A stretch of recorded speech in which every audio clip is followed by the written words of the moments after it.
Well, good morning from the forge again. I think the last video I did, I had forged out a little knife out of some Damascus that was left from a billet that had a defect in it that I had to cut out.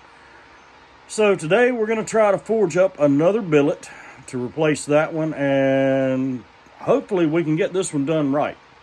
Anyway, I'm going to run through the process on video again. Some of my earlier videos you've seen me forge up Damascus. But that's what we're going to do today, is try to get that billet right. Just going to take my time, no need to be in a hurry. I hope you enjoy. And what we'll be starting off with today is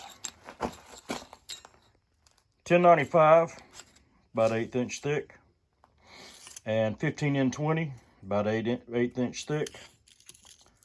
The 15N20 has a high nickel content.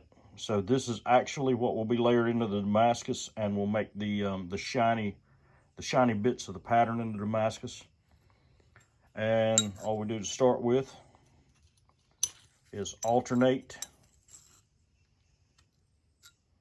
the two steels. Just stack them up.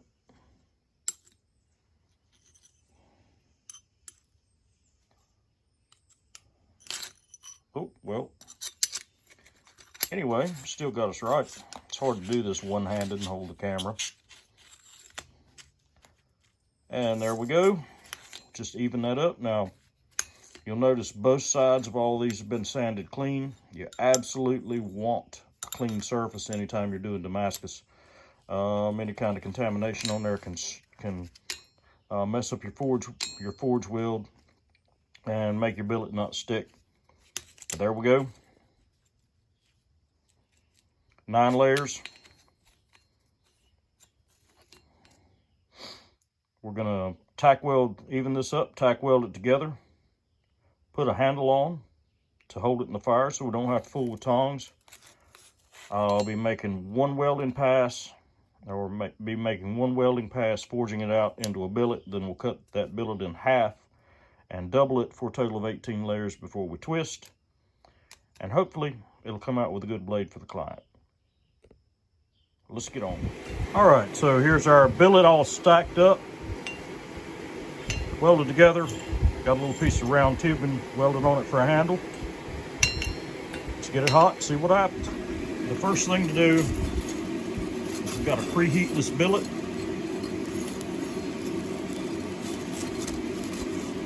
Got a good amount of coal. You need to get that billet, going to heat it nice and slow. Get it to a good red. Need to take it slow because we need that billet to heat all the way through and not just the surface. All right, we're good and red now. Over here we've got regular. This is just regular borax. It's like what's used for laundry. I think this is 20 mule team borax. I'm going to sprinkle this on that billet while it's red hot. It's going to melt onto the billet and make a glassy type coating, a flux, that's going to seal out the oxygen and keep that billet from scaling up, because scale is your enemy with a forge weld.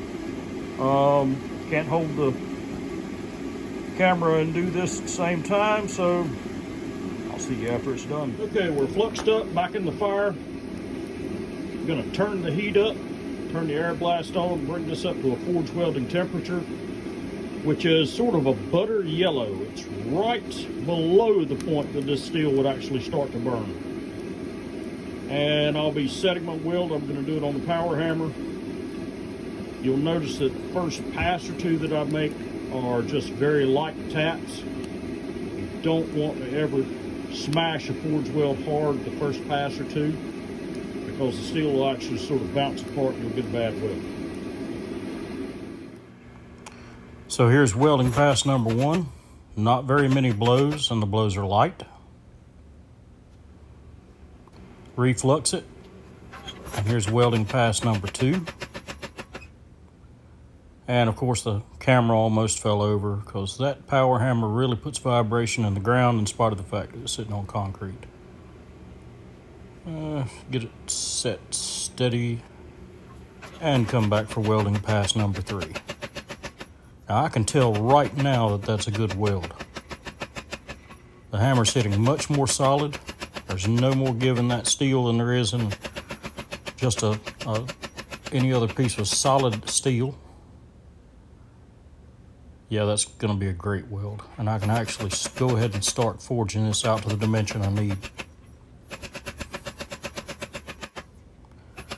Just keep working that out. Now, if I wasn't sure of my weld, I'd already gone back to the fire and got it hot again.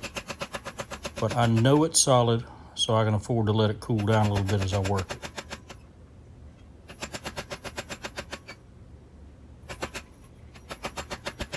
Now, every bit of this could be done on the anvil by hand hammer.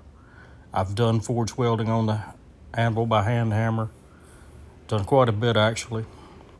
Just the time factor for these videos, and I'm not monetized and I'm not getting paid to make these things. Nah, I can't invest that kind of time just to show off at the anvil. You can get the same principle and the same idea by watching what I'm doing here.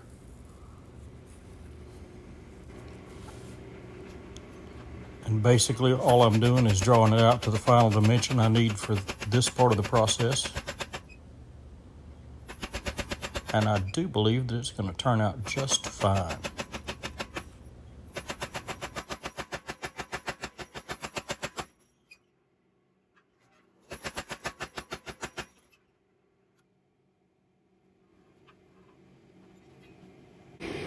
Okay, we've got a good weld. We've gone from about 1.25 inches thick down to about a 1/2 inch thickness. We've probably doubled the length. We've lost some steel due to scale. That's just normal. So I like to be meticulous, and it's already starting to get hot in here. My power hammer likes to shut down if it gets too hot. Sometimes I have to shut down if I get too hot. So I'm going to let this cool. We're going to cut it in the center and forge weld the 2 halves stacked together, but that may be a video for another day. We'll see how it goes. If the heat keeps going up in here, that's what we're going to have to do, because my hammer won't run when it gets too hot. Anyway, hope you enjoyed the video today. Be sure and hit that like and subscribe button. I'll be showing the rest of this process on another video. God bless, and thanks for watching.